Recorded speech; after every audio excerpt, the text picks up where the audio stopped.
Hello नमस्कार दोस्तों, आप सभी का स्वागत है आज की इस क्लास में। आज हम लोग यूपी जीके की जीत सीरीज का प्रैक्टिस सेट नंबर 3 लेकर आ चुके हैं, जिसमें हम लोग उत्तर प्रदेश के मध्यकालीन इतिहास के बारे में जानेंगे। जो आपके यह क्लास रोजाना सुबह 11 बजे होती है हमारे चैनल सरकारी रोजगार पर। तो अपने सभी दोस्तों को यह क्लास बताइए कि क्लास स्टार्ट हो चुकी है। तो आशा करते हैं कि आप लोग अच्छे होंगे और अच्छे से अपनी स्टडी कर रहे होंगे। तो चलिए बिना किसी देरी के क्लास को शुरू करते हैं। आपसे रिक्वेस्ट है कि क्लास में अंत तक जरूर बने रहिएगा। आज का हमारा पहला प्रश्न है कि गोविंद चंद्र गढ़वाल की रानी कौन?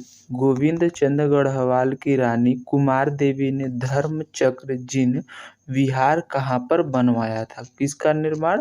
धर्म चक्र जिन विहार की बात की जाए तो इसका निर्माण क्या बोधगया में, राजगृह में, या फिर कुशीनगर, या फिर सारनाथ में किया था? कुमार देवी ने धर्म चक्र जिन विहार के निर्माण की बात की जाए तो इसका निर्माण वो सारनाथ में करवाया था।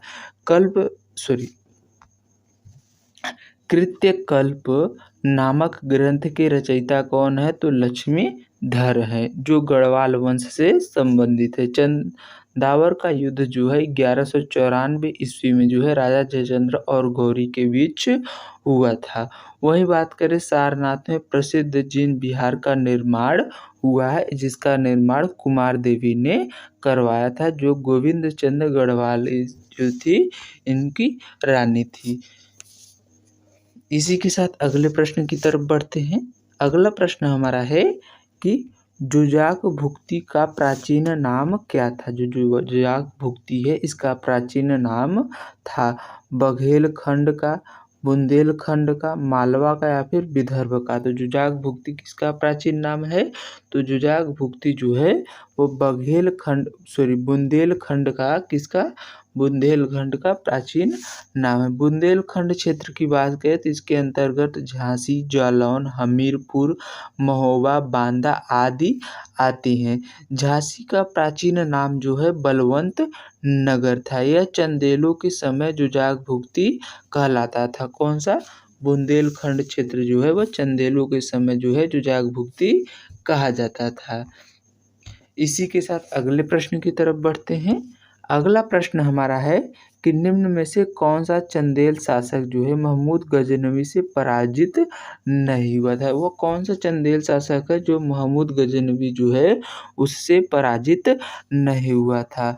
धंग नहीं हुआ था, विद्याधर नहीं हुआ था, या फिर जयशक्ति, या फिर डंग?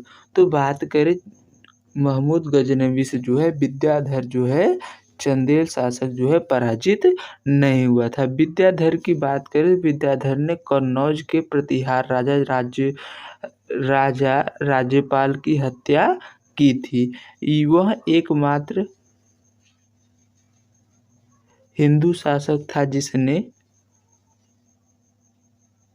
गजनी का सफलतापूर्वक प्रतिरोध वह किया था। इसी के साथ अगले प्रश्न की तरफ बढ़ते हैं। अगला प्रश्न हमारा है कि इल्तुतमिश सुल्तान बनने से पूर्व कहाँ का इख्तियार था? बदायूं का था, कन्नौज का था, आगरा का, या फिर जौनपुर का? तो इल्तुतमिश सुल्तान बनने से पहले बदायूं का इख्तियार था। कहाँ का इख्तियार था? तो बदायूं का इख्तियार था सुल्तान बनने से पहले। बदायूं का प्राचीन नाम की बात करें तो बेदमऊ था। ये गंगा नदी 133 किलोमीटर सबसे ज़्यादा यहीं पर बहती है। कहाँ पर? बदायूं में। इसी के साथ अगले प्रश्न की तरफ बढ़ जाते हैं। अगला प्रश्न हमारा है कि टोपरा और मेरठ जो अशोक लेख हैं किस दिल्ली में कौन लाया था? जो अशोक लेख स्तंभ लेख हैं इनको दिल्ली अलाउद्दीन खिलजी ने लाया था, मोहम्मद गौरी लाया था, फिरोज शाह तुगलक, या फिर सिकंदर लोदी के द्वारा लाया गया था। टोपरा और मेरठ जो 2 स्तंभ लेख हैं इनको किसने? तो फिरोज शाह तुगलक के द्वारा इसको लाया गया था दिल्ली में। 1359 AD में जौनपुर शहर की स्थापना फिरोज शाह तुगलक के द्वारा किया गया था। किसके द्वारा? फिरोज शाह तुगलक ने जौना खां की याद में किया था। यह शहर चचेरे भाई जौना खां की स्मृति में जो है इसकी स्थापना की थी। इसी के साथ अगले प्रश्न की बढ़ते हैं। अगला प्रश्न है कि सिराज ए हिंदुस्तान किस नगर को कहा जाता है?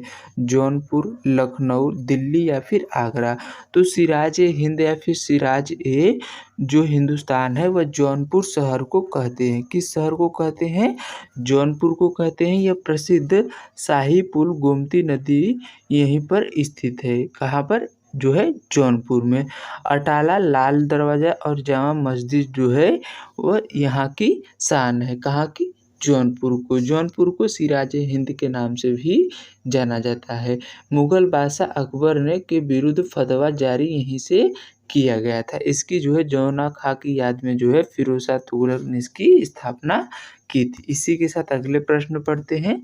अगला प्रश्न है कि मोहम्मद गौरी द्वारा बनवाया गए स्वर्ण सिक्कों पर किस देवी का चित्र था? लक्ष्मी का, दुर्गा का, काली का या फिर मानसा का? तो गौरी के द्वारा बनवाए गए स्वर्ण सिक्कों पे जो है स्वर्ण सिक्के जो थे उन पर देवी लक्ष्मी के जो है वह चित्र थे। गौरी ने कन्नौज के हिंदू शासकों की नकल पर सिक्के जारी करवाए थे। सिक्के दूसरी तरफ मोहम्मद बिन जो है शाम अंकित ऐसा जो है लिखा होता था और एक तरफ जो है देवी लक्ष्मी का जो है चित्रित होता था। इसी के साथ अगले प्रश्न में पढ़ते हैं। अगला प्रश्न है कि जौनपुर का नाम किस तुगलक शासक के नाम पर रखा गया? मोहम्मद बिन तुगलक, फिरोज तुगलक, गयासुद्दीन तुगलक या फिर नसरुद्दीन तुगलक? तो जौनपुर की स्थापना की बात करें तो जौना खां की याद में इसकी स्थापना हुई है और इसकी जो है नाम की बात की जाए तो फिरोज तुगलक के जो है नाम पर इसका नाम रखा गया। मोहम्मद बिन तुगलक का बचपन का नाम जौना खां था। फिरोज तुगलक ने अपने भाई की याद में इस शहर की स्थापना कराई थी और फिरोज तुगलक के नाम पर इस शहर का जो है नाम रखा गया है। इसी के साथ अगले प्रश्न में बढ़ते हैं। अगला प्रश्न हमारा है कि बाबर को शुरुआती दिनों में उत्तर प्रदेश के किस क्षेत्र में अफगानों के प्रतिरोध का सामना करना पड़ा था? जौनपुर, इटावा, गाजीपुर या फिर ये सभी? तो बाबर को जो है किन क्षेत्रों में जो है वह सामना करना पड़ा था? तो इन सभी क्षेत्रों में जो है बाबर को जो है उत्तर प्रदेश के इन सभी क्षेत्रों में अफगानों के प्रतिरोध का सामना करना पड़ा था। बाबर ने अपनी राजधानी आगरा बनाई थी। आगरा में आराम बाग, नूर ए अफगान का निर्माण जो है बाबर के शासनकाल के दौरान बाबर के द्वारा ही करवाया गया था। बाबर की जो है आत्मकथा तुजुक ए बाबरी जो है चगताई तुर्क भाषा में लिखी गई जो बाबर ने स्वयं लिखा है। इसी के साथ अगले प्रश्न में पढ़ते हैं। अगला प्रश्न है कि जीटी रोड का निर्माण किस शासक ने करवाया था? फिरोज शाह तुगलक, सिकंदर लोदी, अकबर या फिर शेरशाह सूरी? तो जीटी रोड के निर्माण की बात की जाए तो जीटी रोड का जो निर्माण है वह शेर शाह सूरी के द्वारा करवाया गया था जो सूरी वंश का शासक था। इसकी मृत्यु 1545 एडी में कालिंजर किले में बांदा में आक्रमण के दौरान जो है बम फटने के कारण हो गई थी। इसे सड़क ए आजम के नाम से ग्रैंड ट्रंक रोड के जो है निर्माण करवाया था। इसने जो है हुमायूं को हराकर सूरी वंश की स्थापना की थी। इसी के साथ अगले प्रश्न में बढ़ते हैं। अगला प्रश्न है कि अकबर के नवरत्नों में से एक टोडरमल उत्तर प्रदेश के किस स्थान से थे? कालपी से, कन्नौज से, सीतापुर या फिर प्रयागराज से? तो अकबर के नवरत्न में जो है टोडरमल की बात की जाए तो टोडरमल कहाँ से? तो टोडरमल जो है वह सीतापुर जनपद से बिलोंग करते थे। अकबर के नवरत्न बीरबल का जन्म जो है कालपी जालौन में हुआ था। बीरबल का नाम की बात करें तो महेश दास था। वह टोडरमल भू राजस्व की दहसाला पद्धति लागू किए थे जो सीतापुर जनपद से संबंधित है। इसी के साथ अगले प्रश्न में बढ़ते हैं।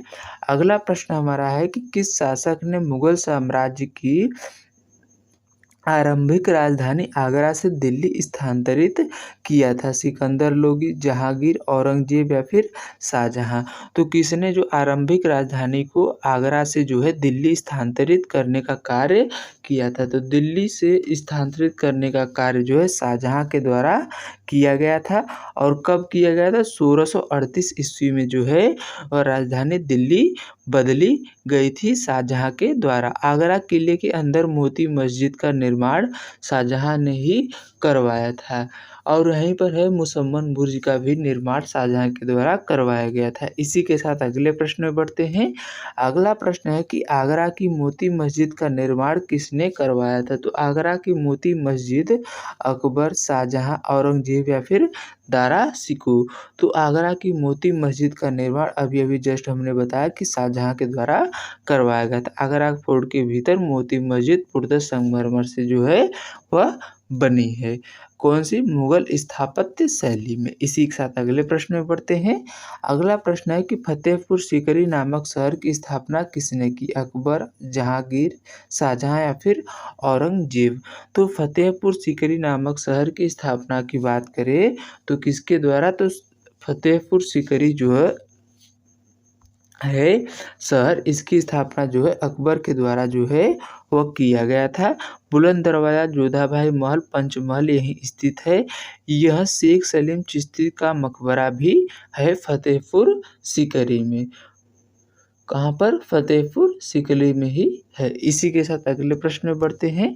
अगला प्रश्न हमारा है कि ताजमहल किसकी याद में बनवाया गया था? ताजमहल जहांआरा के, मेहरुन्निसा के, मुमताज महल या फिर नूरजहां के? तो ताजमहल की बात की जाए तो ताजमहल का निर्माण जो है किसकी याद में करवाया गया था?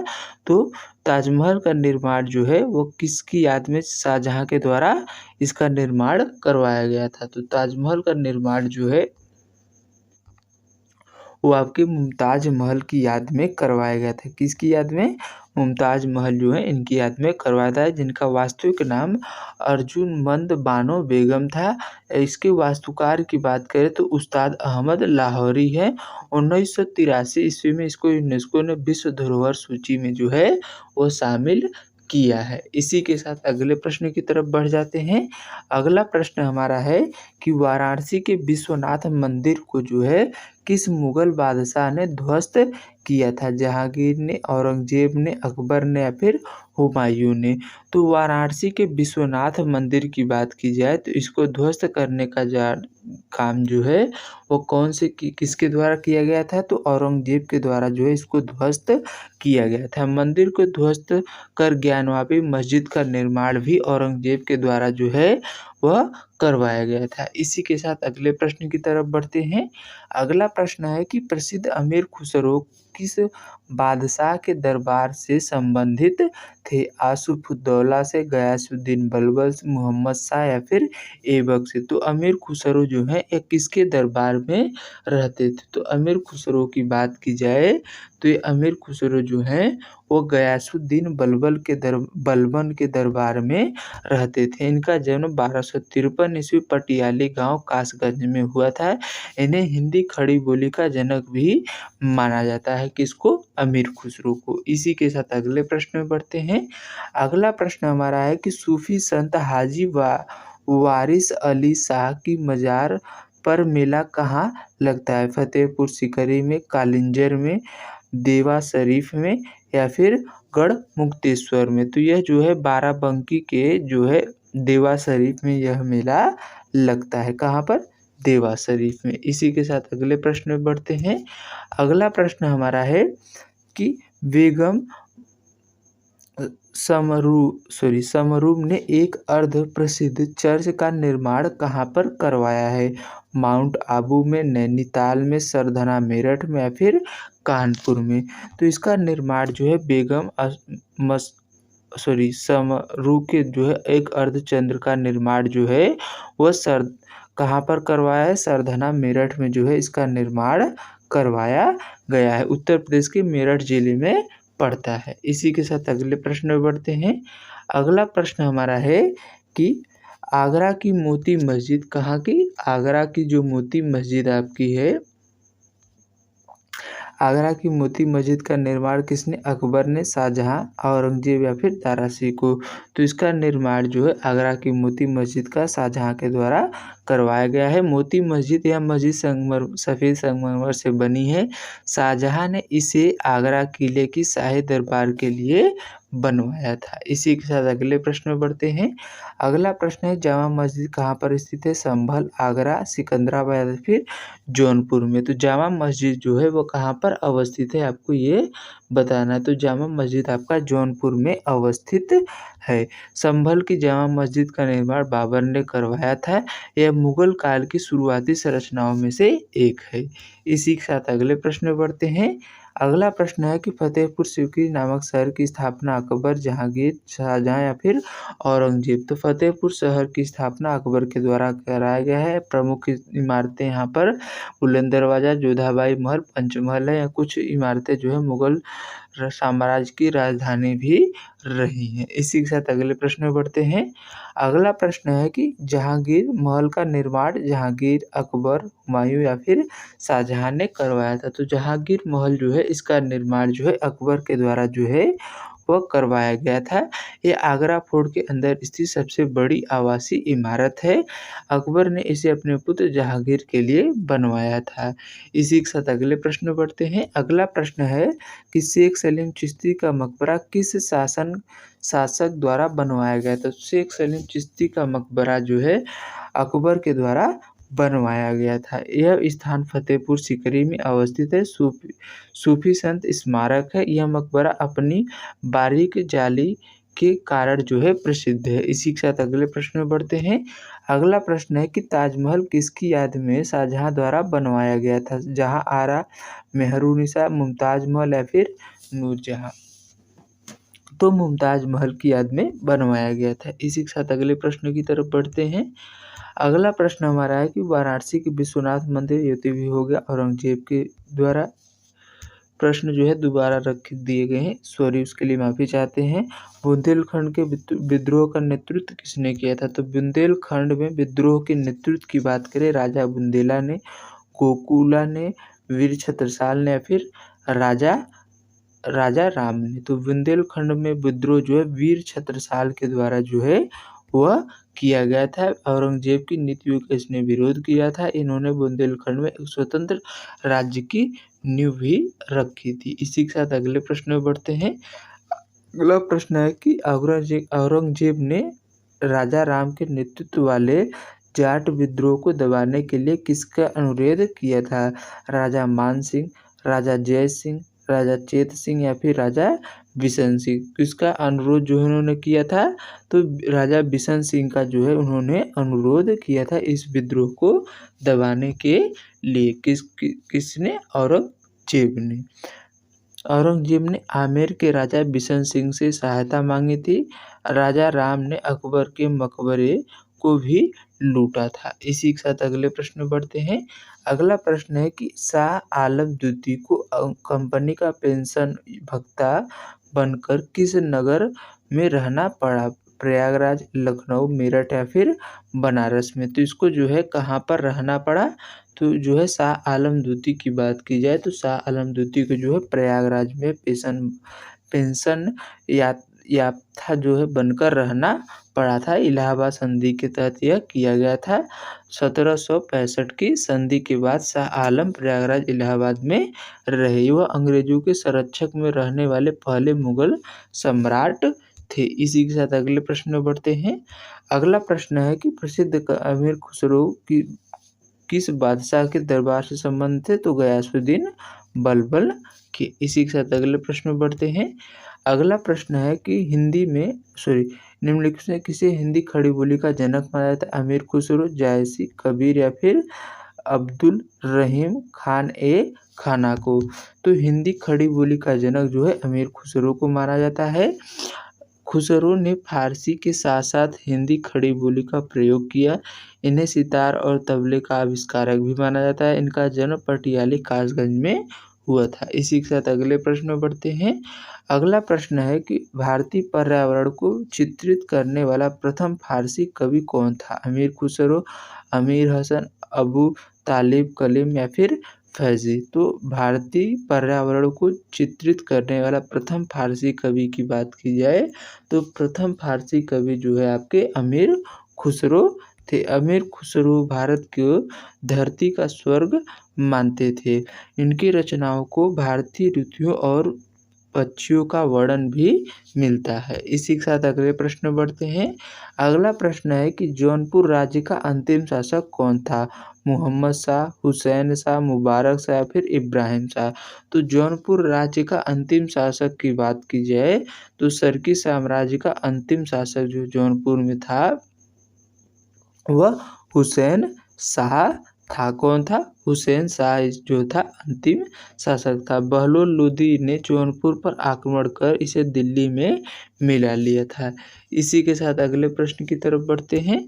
अगला प्रश्न हमारा है कि तुलसीदास किसके समकालीन थे? अकबर और जहांगीर के, शाहजहां के, औरंगजेब या फिर बदायूं और बाबर और हुमायूं के? तो तुलसीदास की बात की जाए तुलसीदास किसके समकालीन थे? तो अकबर और जहांगीर के समकालीन थे। रामचरितमानस की रचना इनके द्वारा ही की गई थी। इसकी रचना अकबर के शासनकाल में हुई थी। इन्होंने अपना अधिकांश जीवन काशी वाराणसी में व्यतीत किया था। किसने? तुलसीदास ने। इसी के साथ अगले प्रश्न में बढ़ते हैं।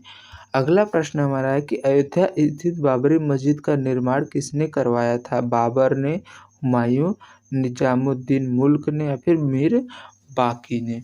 तो अयोध्या स्थित बाबरी मस्जिद के निर्माण की बात की जाए तो मीर बांकी के द्वारा इसका निर्माण जो है वह करवाया गया था। किसके द्वारा? मीर बांकी के द्वारा। इसी के साथ अगले मीर बांकी ने जो है बाबर का सेनापति था। इसने शिलालेखों के अनुसार इसका निर्माण जो है 1528-29 में करवाया था। इसी के साथ अगले प्रश्न में बढ़ते हैं। अगला प्रश्न है कि फरीद जो बाद में शेरशाह सूरी बना कहाँ से शिक्षा प्राप्त की थी? सासाराम, पटना, जौनपुर या फिर लाहौर से? तो जो फरीद है जो बाद में शेरशाह सूरी बना इसने जो है जौनपुर से अपनी शिक्षा जो है वो प्राप्त की थी। जौनपुर को पूर्व का सिराज भी कहा जाता है। मध्यकाल में उच्च शिक्षा का प्रमुख केंद्र था। इसी के साथ अगले प्रश्न में बढ़ते हैं। अगला प्रश्न है कि अकबर द्वारा बनाई गई कौन सी इमारत का नक्शा जो है बौद्ध विहार की तरह है? पंचमहल का, दीवाने खास का, जोधाबाई महल का या फिर बुलंद दरवाजा का? तो किसका है? फतेहपुर सीकरी जो है अकबर के द्वारा बनवाई गई इमारत की नक्शा जो है बौद्ध विहार की तरह है। वो कौन सा है? तो वो आपका पंचमहल है जो फतेहपुर सीकरी में स्थित स्थापत्य में बना है। पंचमहल 5 मंजिलों का पिरामिड नुमा इमारत है। इसका निर्माण स्थापत्य नालंदा के बिहारों से मिलता जुलता है। इसी के साथ अगले प्रश्न में बढ़ते हैं। अगला प्रश्न हमारा है, एक सेकेंड। अगला प्रश्न हमारा है कि कार्नवालिस की कब्र कहाँ पर स्थित है? गाजीपुर, बलिया, वाराणसी या फिर गोरखपुर में? तो कार्नवालिस की समाधि जो है वो आपके गाजीपुर जनपद में अवस्थित है। कार्नवालिस भारत में नागरिक सेवा का जनक है। इसकी मृत्यु 1805 ईस्वी में हुई थी गाजीपुर में। इसी के साथ अगले प्रश्न में बढ़ते हैं। तो आज का ये प्रश्न यहीं पर समाप्त होता है। आज के लिए बस इतना ही। अगर यह प्रैक्टिस सेट आप लोगों को अच्छा लगा तो अपने दोस्तों को भी शेयर कीजिए और हमें अधिक से अधिक सपोर्ट करिए। तो चलिए मिलते हैं नेक्स्ट क्लास में और इसकी पीडीएफ आपको हमारे टेलीग्राम चैनल पर मिल जाएगी। अपना जो है फीडबैक देना मत भूलिएगा और जो है 42 प्रश्नों में कितने प्रश्न आप लोगों को आ रहे थे ये भी कमेंट करके जो है अपना स्कोर जरूर बताइएगा। इसी के साथ यह क्लास यहीं पर समाप्त करते हैं। तो चलिए मिलते हैं नेक्स्ट क्लास में। जय हिंद, जय भारत।